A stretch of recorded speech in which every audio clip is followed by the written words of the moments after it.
Eto, nandito na nga tayo sa main account natin sa TikTok. Ang gagawin natin, pumunta kayo dito sa 3 lines, dito sa taas. Ayan.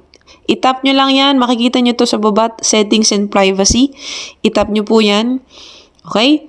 So, dito ngayon, ang gagawin, scroll down tayo. Kasi wala na tayong kachat ngayon. Ayan, hanapin nyo dito yung switch account. I-tap nyo po yung switch account, then add account. Okay? And then, pili kayo dito kung anong gusto nyo gamitin. Phone number, email, Facebook, Google. Pero yung gagamitin ko for this tutorial is itong phone number nga. Ano po? Yan. Pag nailagay nyo na yung phone number nyo, okay? Continue lang guys. Pag okay na, hintayin nyo lang ng konti. Maglo-loading. At ito, ang lalabas, makikita nyo tong puzzle na to. So, do your best para maayos nyo yung image. I-slide nyo lang siyang ganyan. Okay, first try. Okay, pag hindi nyo nagawa, may second try naman ulit. Ayan. So, pag okay na, may lalabas na ganito guys. Verification code galing TikTok. Ilalagay nyo lang dyan yan, sa blank na yan. After nun, okay na. Dito naman, hingan kayo ng birthday nyo. So, ayan, alam nyo na kung ilang taon ako ngayon. Then, continue lang. Tapos, magkikreate na kayo ng password ngayon. Sundin nyo lang po yung nasa baba na reminders. Ano? So, pag okay na, nasunod nyo lahat, magkaka-green check yan lahat. Then, okay lang. And, nickname. Isip kayo ng nickname nyo. Okay na. Pag okay na, continue lang, guys.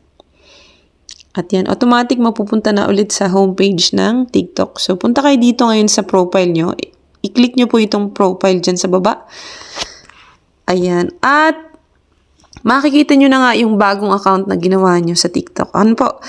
And ngayon, turuan ko kayo paano maglagay ng profile picture, okay? So, dito, ilo-long press nyo lang po yan, guys. Long press lang.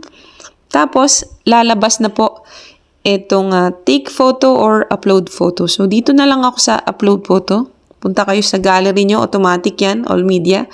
Then, pag nakahanap na kayo ng picture nyo, isave nyo lang. Okay? So, pwede nyo i-crop, ayusin yan.